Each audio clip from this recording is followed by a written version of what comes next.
Hi class, let's quickly revisit the definition of differentiability of a function at a point and then continue with our session from where we left in the last lecture. I say a function fx is differentiable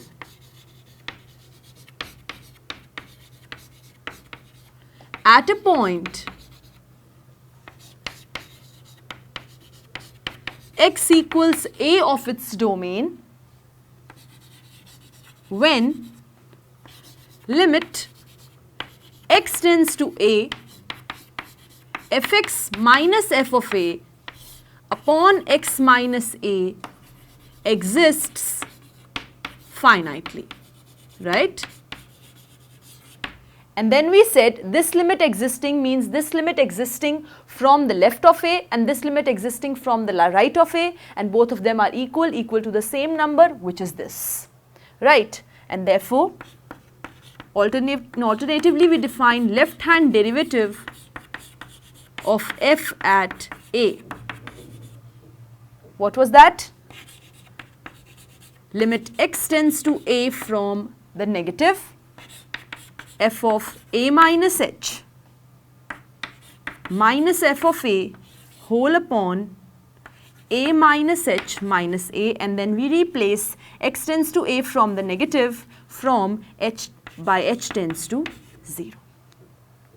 Eventually getting limit h tends to 0 f of a minus h minus f of a whole upon a minus h minus a gives you minus h. And similarly we defined right hand derivative of f at the domain point x equals a as what? Limit h tends to 0 f of a plus h minus f of a whole upon a plus h minus a, which is just h. Fine. So having defined the left hand derivative of a, left hand derivative of f at a and right hand derivative of f at a, we said LHD of f at a should be equal to RHD of f at a is what is the meaning of this limit existing finitely. Fine. Now what we discussed in the last lecture was that whenever a function will be differentiable at a point, it will necessarily, compulsorily be continuous at that point. I also explained you a geometric, natural, intuitive way to understand this particular concept. Moreover, we formalized it by proving it in complete manner. So what did we learn? We learned that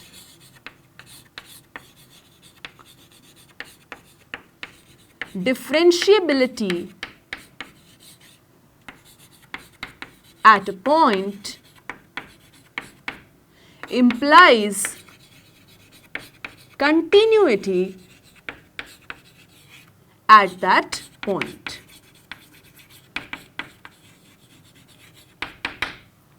Fine.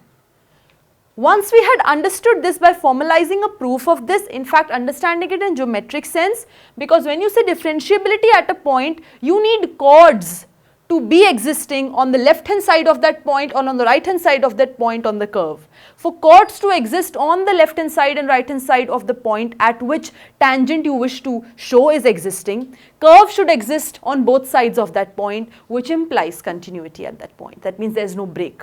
The curve is not broken at the point at which you are testing your differentiability, or at which the function is already differentiable, which therefore implies that the function is continuous at that point. Okay. And I told you, if differentiability implies continuity, is it true that continuity implies differentiability? Answer was a big no. Continuity does not imply differentiability.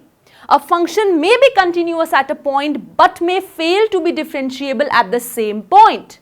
Well, you might ask me, what is that function, where is that function which possesses the feature of continuity at a certain point of its domain, but when I check the differentiability of the same function at the same point at which it is continuous, it's not differentiable.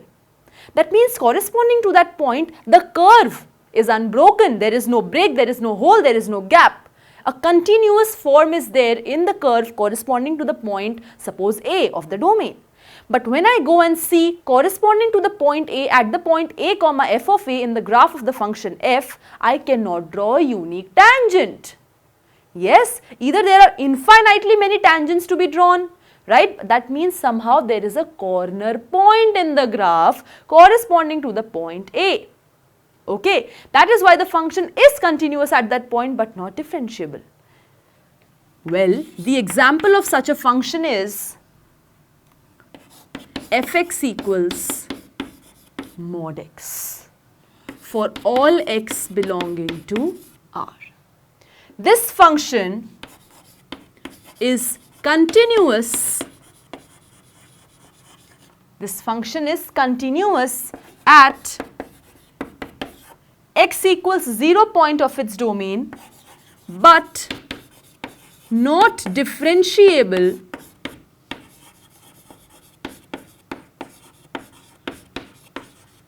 at the same point. Fine. If I make you recall about the graph of the modulus function, the graph of the modulus function was like this. This is the graph of fx equals mod x, where this is your x-axis and this is your y-axis. Fine. And this is your 0, 0. Okay?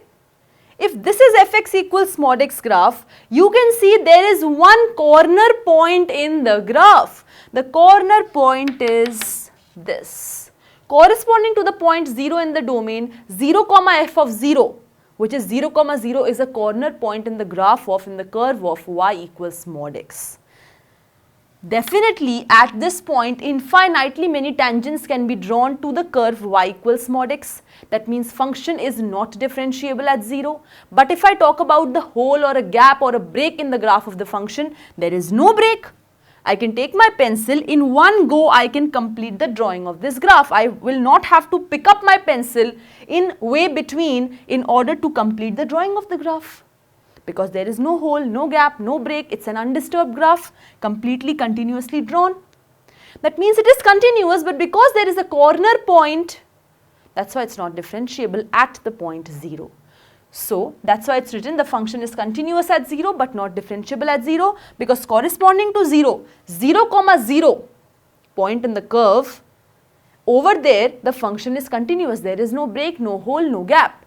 But if I talk about 0 comma 0 point on the curve, it is a corner point and therefore there can be infinitely many tangents which can be drawn, because of which it's not differentiable at 0. Fine. Already while studying continuity, we have proven that modulus function is always continuous. So we know modulus function is an everywhere continuous function. Okay, modulus function is an everywhere continuous function. That means it is continuous on the entire real line, which implies fx equals mod x is continuous on the entire real line, which implies fx equals mod x is continuous at x equals 0. If it is continuous for all real numbers, it is definitely continuous for 0. Fine. I have to show this function was continuous at 0 but it is not differentiable at 0. So intuitively again by just the graphical approach we have understood that because 0 comma 0 is a corner point, function is not differentiable at the domain point 0. But formalized approach will be what? Any function is differentiable at a point provided left hand derivative of f at that point is equal to the right hand derivative of f at that point is equal to a finite value, right? That is what is the condition. We learned it in the definition of derivative, and therefore over here I will be now calculating the left hand derivative of mod x at 0, then right hand derivative of mod x at 0, and we will see that they both do not come out to be equal, and then I will tell you the reason also. So let's begin with left hand derivative.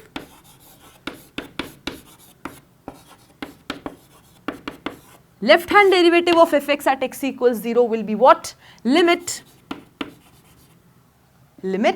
h tends to 0 f of 0 minus h minus f of 0 whole upon minus h.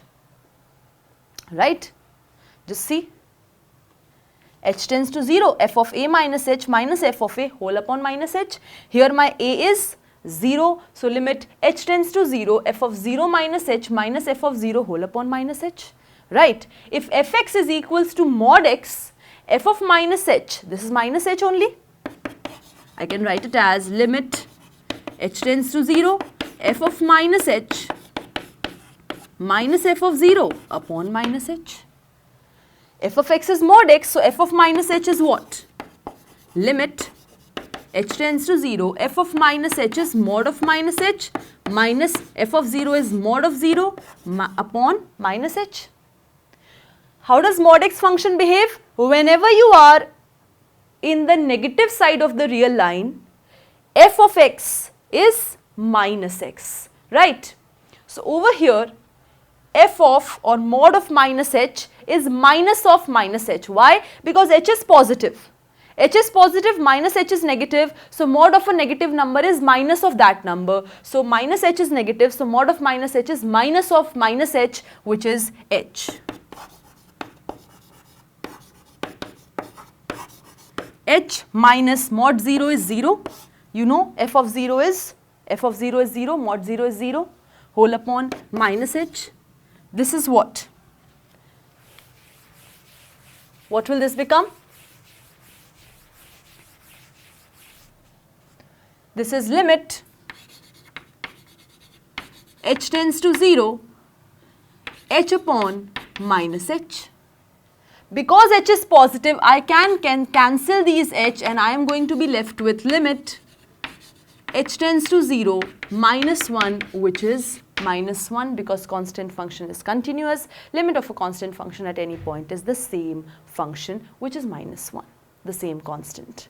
Okay, so left hand derivative of f at 0 is coming out to be minus 1. Let's focus on the right hand derivative of f at 0. Fine, right hand derivative. What will this be? Limit h tends to 0, f of 0 plus h minus f of 0 whole upon h. Okay, what will this be? Limit h tends to 0, f of 0 plus h gives you f of h minus f of 0 whole upon h. Now if f of x is mod x, f of h is mod h. So this will be limit h tends to 0, mod h minus mod 0 upon h. H is positive, so mod h is same as h. This will be limit h tends to 0, mod h is same as h, mod 0 is 0, whole upon h, which gives you limit h tends to 0, h upon h, which is limit h tends to 0, 1, because I can cancel them because they are non-zero, which is just 1 because it's a constant function. That means right hand derivative of f at 0 is coming out to be 1, left hand derivative of f at 0 is coming out to be minus 1. So what I have got is left hand derivative of f at 0 is not equal to right hand derivative of f at 0. And because this is what is holding, that is why, what is it that I have? My function fx equals mod x is not differentiable at x equals 0. Fx equals mod x for all x in the collection of all reals is not differentiable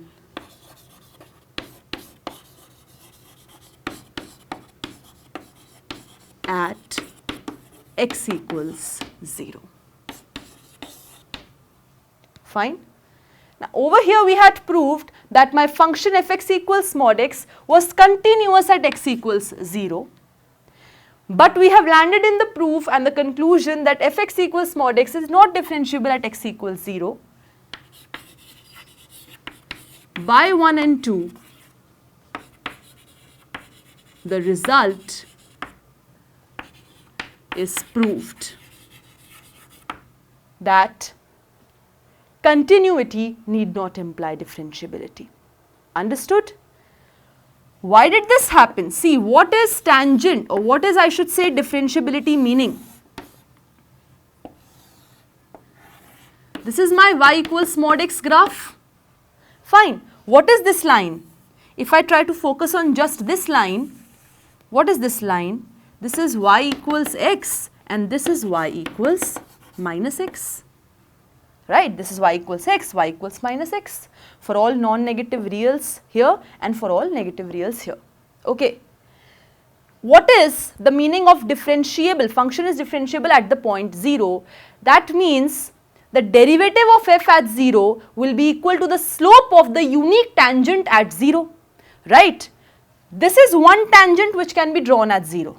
Right? Isn't it? This is one tangent to the curve which can be drawn at 0. What is the slope of this tangent? Well, slope is 1. If you remember, y equals mx plus c is the equation of the straight line with slope m. So here it is y equals to 1 into x plus 0, slope is 1. Similarly over here, y equals mx plus 0, m is minus 1. This is another tangent which can be drawn. Its slope is what? The equation of the line is y equals minus x. Slope is minus 1. That means the chord that you have drawn on the right hand side of the point to the curve, it's limiting. It's the slope of the chord, its limiting position is basically giving you the slope of the tangent at the point 0 to the curve from the right hand side, which is 1. Similarly, this is one chord I can consider which is drawn to the curve on the left hand side of the point. Fine. Limiting position of this chord is actually giving me the slope of the tangent to the curve at the point 0, which is coming out to be minus 1. That means from the right hand side slope is different, from the left hand side slope is different. That means there is no unique tangent. I told you if there is a unique tangent, the slope from the left and the slope from the right are exactly the same. That means here there is no unique tangent. If there is no unique tangent, function is not differentiable. Fine. There are infinitely many tangents which can be drawn over here. Right now just 2 of them giving 2 different slopes suffice to conclude that the function is not differentiable at this point. Fine. Let's proceed further with some more results. Till now we have done differentiability at a point. Well, we have also discussed about differentiability of a function on a set. Right? When I am saying function is differentiable on a set, what I am trying to say is the function is differentiable at each and every point on the set. Fine. So, alternatively, basically there is one set which specifically I would like to discuss. A function fx is differentiable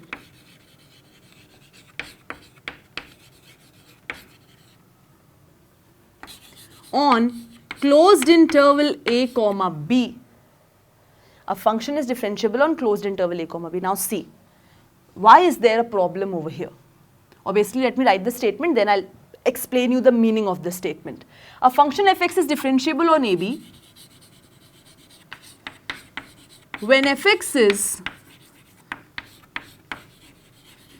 differentiable on a comma b and right hand derivative of f at a exists finitely.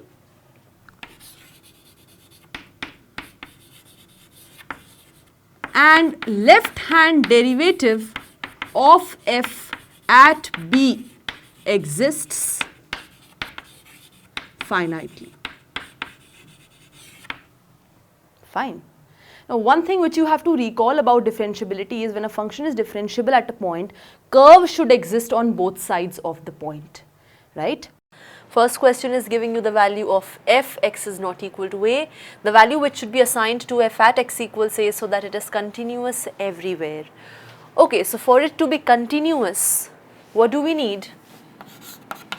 F of a should be equal to limit x tends to a f of x, and f of x is what? 2 minus x upon a whole to the power tan of pi x by 2a, right? Now over here you can see there is power. I want to get rid of this power. I will be applying log both sides. I am going to get log of f of a equals, now log is a continuous function, so log of the limit is limit of the log, limit x tends to a, this is tan of pi x by 2a into log of 2 minus x by a, right? So the power is going to come ahead of log. This is the power log of this. Fine. Now you can see over here, if I just get rid of this tan and I instead write it as, tan is nothing but 1 upon cot. So I can write tan as 1 upon cot of pi x by 2a. Now over here you can very easily see that this is of the form 0 by 0. So I will be applying the L'Hopital rule. When I differentiate the numerator and the denominator, what is it that I get? I get 1 upon 2 minus x upon a, 1 upon 2 minus x upon a into d by dx of 2 minus x upon a, which is minus 1 upon a. So this is minus 1 upon a whole upon, what is this? This is minus cosec square pi x upon 2a into d by dx of pi x upon 2a, which is pi by 2a. And over here you basically have the limit. Fine. Now if I move ahead, I can further write this as minus 1 upon a into 2 minus x upon a. This thing divided by this expression means multiplied by 1 upon cosec square pi x by 2a, and this is 2a by pi. So from here you can see a cancels out, minus minus cancels out, you're left with 2 by pi, and here you have sine square pi x by 2a, sine square pi x by 2a whole upon 2 minus x by a. When you apply limit x tends to a in here, you basically get limit x tends to a, this becomes what? This is a, so pi a upon 2a, that is pi by 2, which is 1. So you get 2 by pi into 1 upon, again x tends to a, so you get 2 minus 1, again 1. So this is 2 by pi. Fine. If you are getting log of f of a is 2 by pi, what is f of a?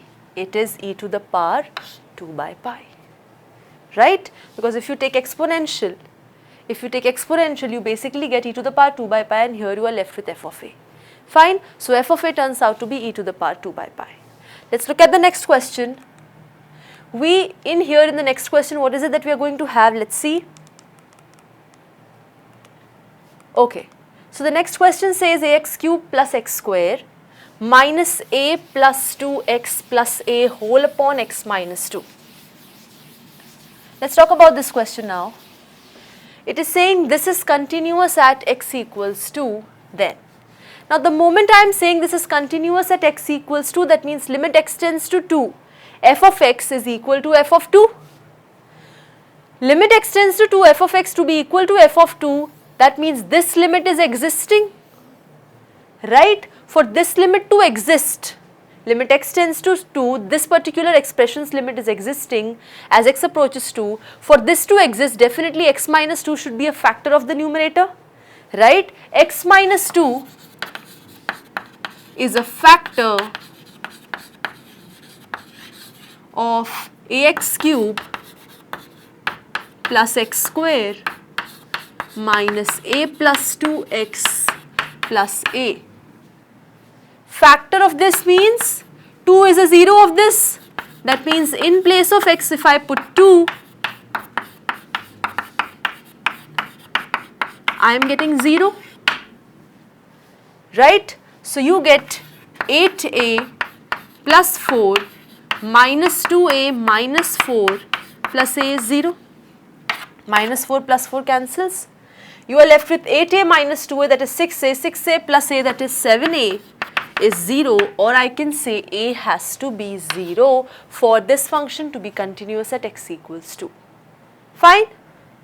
Looking at the next question, we have fx is defined on 0 to pi by this particular branch function. Definition: if f is continuous on 0 to pi, then what is the value of a and b? Obviously, we are to check the function's behavior on these breaking points, which is pi by 4 and pi by 2. If I talk about f of pi by 4, f of pi by 4 is actually equal to pi by 4 plus a into root 2 into sine of pi by 4. Sine pi by 4 is 1 by root 2, root 2 cancels, you are left with pi by 4 plus a. Value of the function at pi by 4 is same as limit as x tends to pi by 4 of the function, right? So what is limit? X tends to pi by 4 f of x. Both of these will be equal. So as x is approaching to pi by 4, I am getting 2x cot pi by 4 plus b, that is 2 pi by 4 cot pi by 4 plus b. Cot pi by 4 is 1, so you are left with 2 pi by 4 plus b, which is pi by 2 plus b. Both of these are equal because the function is continuous at pi by 4, so you are getting pi by 4 plus a equals pi by 2 plus b, or a minus b is pi by 2 minus pi by 4, which is pi by 4. Similarly, if I talk about value of the function at the next point, that is pi by 2, if I take it over here, what is it that I am getting? Cot pi by 2 is 0, so I am just getting b. So f of pi by 2 is b. And if I talk about limit x tends to pi by 2 of f of x, it is actually this. So it is a cos 2 pi by 2, so it is a cos pi is minus 1, so this is minus a, and sine pi is what? This is pi by 2, so sine pi by 2 is 1, so this is minus b, so minus a minus b. Again, both of these are equal because the function is continuous at pi by 2, so you are getting b equals minus a minus b, or 2b is minus a. If 2b is minus a, so see, we have two relations in a and b, so obviously I can compute a and b now. So if 2b is minus a, or I can say that b is minus a minus b, that means a is minus 2b, so minus 2b minus b is pi by 4. So minus 3b is pi by 4. B is minus pi by 12. If I am getting b is minus a minus b, I am getting b plus b, that is 2b is minus a, or a is minus 2b. Right? If a is minus 2b, I am getting minus 3b equals pi by 4, so b is minus pi by 12. And in that case, a is what? Minus pi by 12 equals minus a, so a is pi by 6. So a turns out to be pi by 6 and b turns out to be minus pi by 12. Clear? Let's talk about this now. If limit x tends to 0, this function exists and is finite. So it's very important to realize when can you say that the limit of a function at a certain point is finite. What do you think? Over here, let's try to understand how are we going to evaluate this limit. This is a sin x. I can just talk about the expansion of sin x. It is x minus x cubed by 3 factorial plus x to the power 5 by 5 factorial and so on, minus bx plus cx square plus x cube whole upon, you have 2x square log x, log of 1 plus x, its expansion is x minus x square by 2 plus x cube by 3 and so on, minus 2x cube plus x to the power 4. So here if you see, you basically have ax minus bx, so a minus b x, then you have plus cx square, and then talking about x cube, you have minus a by 3 factorial x cube and 1 x cube. So you have 1 minus a by 3 factorial x cube, right? After that you have what you have, whatever, fine. And in the denominator you have what? 2x cube minus 2x cube, 0. Then you have minus x to the power 4 plus x to the power 4, 0. You have literally now 2x to the power 5 by 3, 2x to the power 5 by 3 plus and so on. The aim basically is to realize that this limit is actually turning out to be finite. If this is turning out to be finite, I am having x to the power 5 in the denominator, I should have x to the power 5 in the numerator as the first non-zero power, and therefore this has to be 0, this has to be 0, this has to be 0. So this is finite if and only if a minus b is 0, c is 0 and 1 minus a by 6 is 0. That means c is 0. This means what? 1 equals a by 6 or a equals 6, but a is equal to b, so a equals b equals 6. So this limit will be finite when a is 6, b is 6, so a equals b, a is 6, b is 6 and c is 0. Clear? Let's move on to the next. We have the equation has at least one root in which interval. So this equation is given to you, this has one root in which interval is the question asking.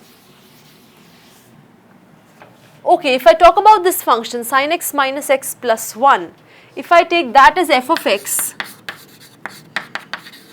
which is sin x minus x plus 1, in that situation if I talk about f of 0, it is sin 0 minus 0 plus 1, which is 1, that is positive. And if I talk about f of 3 pi by 2, it is sin of 3 pi by 2 minus 3 pi by 2 plus 1, which is minus 1, minus 3 pi by 2 plus 1, which is minus 3 pi by 2, less than 0. If f of 0 is positive, f of 3 pi by 2 is negative, by intermediate value theorem,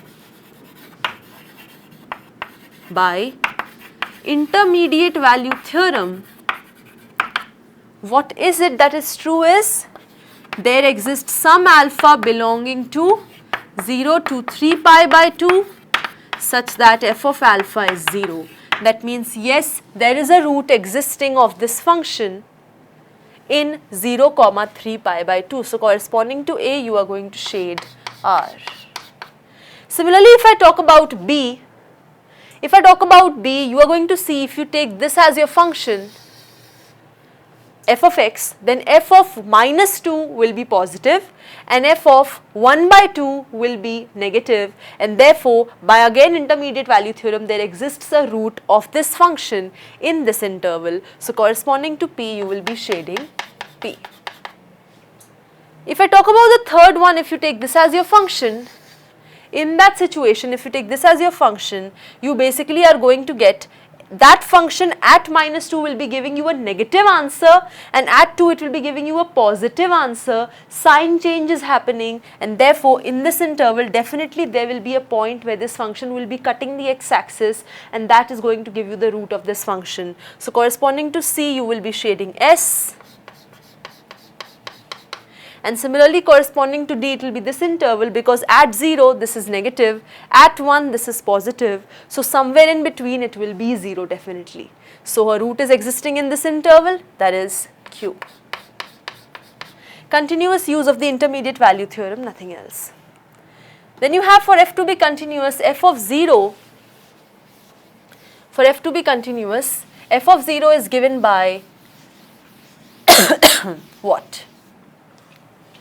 For f to be continuous at 0, limit x tends to 0, f of 0 should be equal to, limit x tends to 0, f of x should be equal to f of 0. So f of 0 will be what? Limit x tends to 0, f of x, this is the first f of x, log of 1 plus 4x upon x. Just if I have a 4 over here, I can say this limit is 1. For 4 over here, I will have to adjoin 4 over here. So I will be left with 4 times, this 4 can come out, 4 times limit x tends to 0, 1 plus 4x by 4x, which is 4 into 1, that is 4. So corresponding to A, I will be shading R. Then next you have log of, let's see, limit x tends to 0, log of 4 plus x minus log 4. Log m minus log n is log of m by n. 4 plus x by 4. 4 plus x by 4 whole upon x. This eventually gives you limit x tends to 0, log of 1 plus x by 4. I again want only x by 4 in the denominator, I already have x. So if I divide by 4, I'll have to multiply by 4 over here, or complete 1 by 4 can be brought outside. Again this is 1, your answer is 1 by 4 into 1, which is 1 by 4. So corresponding to this you will shade P. Clear? Let's move on to the next one. We have 1 upon sin x minus 1 upon tan x. So it is nothing but limit x tends to 0, 1 upon sin x minus 1 upon tan x, that is cos x upon sin x. So you basically have 1 minus cos x whole upon sin x, that is limit x approaches 0. You can see this is 0 by 0 form. Apply the L'Hopital rule. What is it that you have? You have minus sin x upon cos x, and this is limit x approaches 0.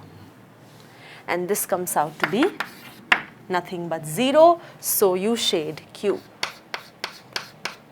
Then you have the last one, 1 minus cos cube x upon x into sin 2x.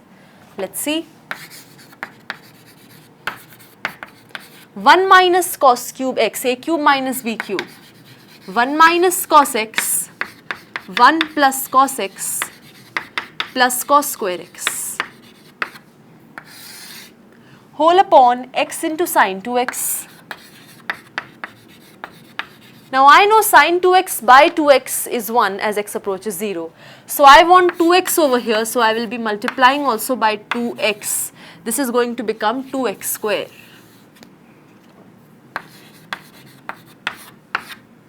Right? So now you have 1 minus cos 2x, that is 2 sin square x by 2 whole upon 2x square. This gets cancelled out. Then you have 1 plus cos x plus cos square x whole upon sin 2x by 2x. Now here also I want x by 2, so I'll just divide by 4 and multiply by 4, or basically take it over here. Now I'm left with sin x by 2 upon x by 2 whole square, limit as x approaches 0, 1 by 4 is outside. And here again you have, you know, limit of the product is product of the individual limits. Limit x approaches 0, 1 plus cos x plus cos square x whole upon limit x approaches 0 sin 2x by 2x.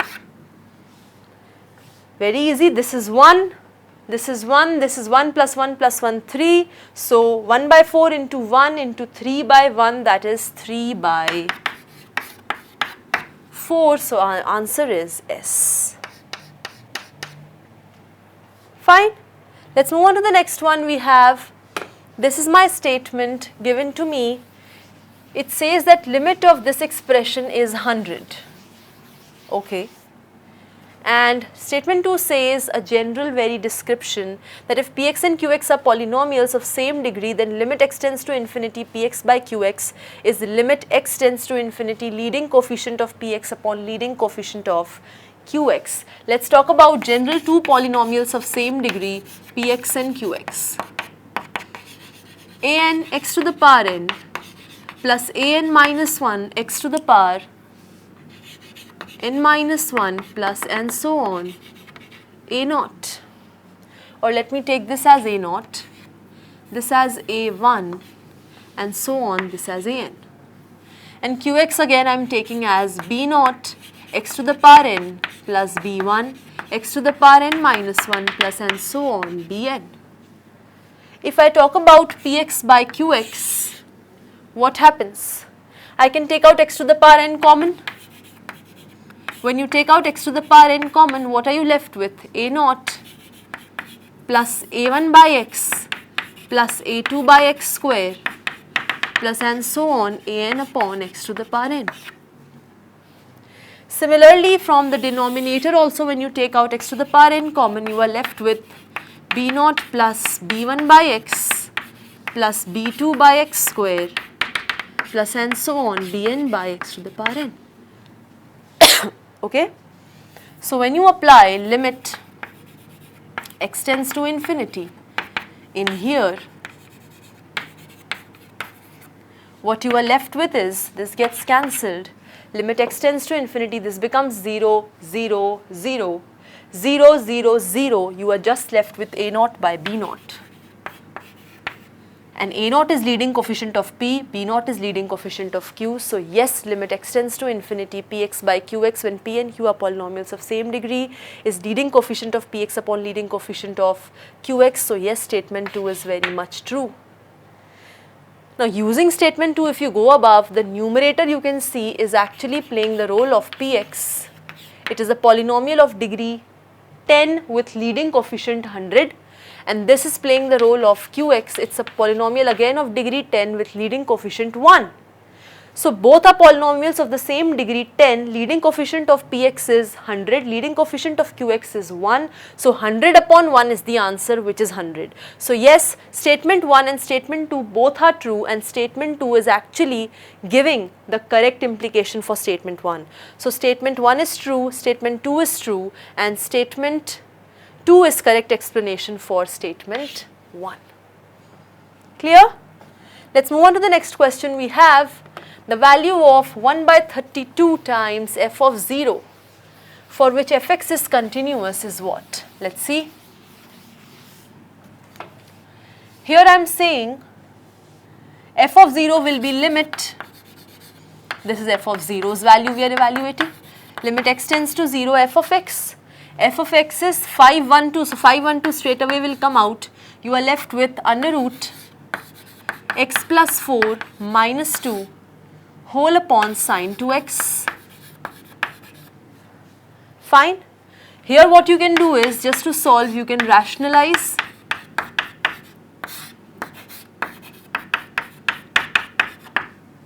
Right. So you have 512 limit x tends to 0, a minus b, a plus b is a square minus b square whole upon sine 2x into root over x plus 4 plus 2. Right. So what you do is 512 limit x tends to 0, let's make it 2x upon sine 2x, and here you have 1 by 2 into 1 upon root over x plus 4 plus 2. So you basically get 256. I've cancelled this out. Limit x tends to 0, 2x by sine 2x is 1, and limit x tends to 0, if you put it over here, this is 1 by 4. So you get what? 64. F of 0 is 64, so 1 by 32 times f of 0 is 1 by 32 into 64, which is 2. So the integer associated to this question is 2. 32 into 2 is 64. Next you have given the function this x greater than 0. Suppose f satisfies this equation, then k will be equal to what if f is satisfying this equation? So okay, let's consider f of x. This is limit n tends to infinity x to the power 1 by n minus 1 into n. I can write this alternatively as this, so that power of x and denominator are exactly the same. Now I can say 1 by n if you consider as u, as n tends to infinity, 1 by n tends to 0. So limit n tends to infinity gets converted to limit u tends to 0. X to the power u minus 1 whole upon u, and you know this is nothing but log x. So fx is coming out to be log x. What is f of 1 by x? It is obviously log of 1 by x, which is log 1 minus log x. Log 1 is 0, so you just have minus log x. When you incorporate these values over here, you get 7 times f of 1 by x. So 7 times minus log x plus k times log x equals 0, isn't it? Minus 7 times log x, because f of 1 by x is minus log x. So you have minus 7 times log x plus k times log x. So this is log x minus 7 plus k is 0. So you basically get k equals 7. Are you understanding? You get k equals 7. K is equal to the integer 7. Let's look at the next question. We have, if limit x tends to 0, x into this expression minus b sine x whole upon x cube is 1, then a and b are what? What is the relation they basically satisfy? So let's understand, this is limit x approaches 0, x into 1 plus a cos x. Now cos x can be written as 1 minus x square by 2 factorial plus x to the power 4 by 4 factorial and so on, minus b sin x, which is x minus x cube by 3 factorial plus x to the power 5 by 5 factorial and so on. Fine, whole upon x cube. Just open this up, you get what?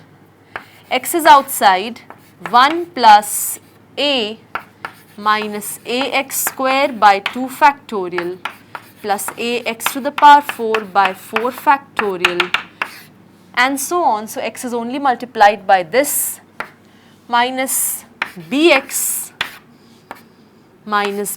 cube by 3 factorial plus bx to the power 5 by 5 factorial and so on, whole upon x cube. Now if you see, you basically are left with, let's open this up completely. This is x plus ax minus ax cube by 2 factorial plus ax to the power 5 by 4 factorial minus and so on, minus bx plus bx cube by 3 factorial minus bx to the power 5 by 5 factorial and so on, whole upon x cube. So now you have, this is x, this is ax and this is minus bx. So you have 1 plus a minus b. You have 1 plus a minus b x, fine, 1 plus a minus bx. Then you have x cube basically. So you have b by 6 minus a by 4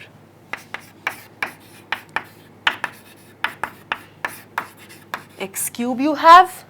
This is minus a by 4. This is minus a by 2, not 4. This is 2. 2 factorial is 2 and 3 factorial is 6. So you have minus a by 2 plus b by 6. This is what you have, x cube, and after that you have what? This is plus a by 4 factorial and this is minus b by 5 factorial, but we don't need all that. Why? Because denominator there is x cube. Fine, denominator there is x cube, I don't need anything else. Why I don't need anything else? Denominator is x cube, limit is going x tends to 0. See, minimum that I need is x cube over here. After that everything else is going to become 0, because when you take out x cube common, in x to the power 5 x square power 2 will be remaining. When x approaches to 0, that is going to make the entire expression 0. So till x cube I need the expressions, but if this limit is finite, 1 minus a, 1 plus a minus b will have to be 0, and because this limit is 1, that means this expression will have to be 1. So b by 6 minus a by 2 will have to be 1. This has to be 0 and this has to be 1, only then can this limit be finite first of all, and this limit can be equal to 1 second of all. So from here you are getting that b is 1 plus a. If b is 1 plus a, so you are getting 1 plus a by 6 minus a by 2 equals 1, or you are getting 1 plus a minus 3a equals 6. So you are getting 1 minus 2a equals 6. So you are getting 1 minus 6, that is minus 5 equals 2a, or a is minus 5 by 2. If a is minus 5 by 2, what is b? If a is minus 5 by 2, 1 minus 5 by 2, that is 2 minus 5 by 2, that is minus 3 by 2, minus b equals 0. So b is actually what? So see, what I am saying is 1 plus a is minus 5 by 2, a is minus 5 by 2, minus b is 0, which implies b is this, isn't it? B will be 2 minus 5 by 2, which is minus 3 by 2. So you are getting a to be minus 5 by 2 and b to be minus 3 by 2. That is what you are getting as your values, right? So that's how you basically compute the value of a and b, for which this particular function is actually having limit to be equal to 1, okay? So quickly note this down, then we are going to end this session therefore.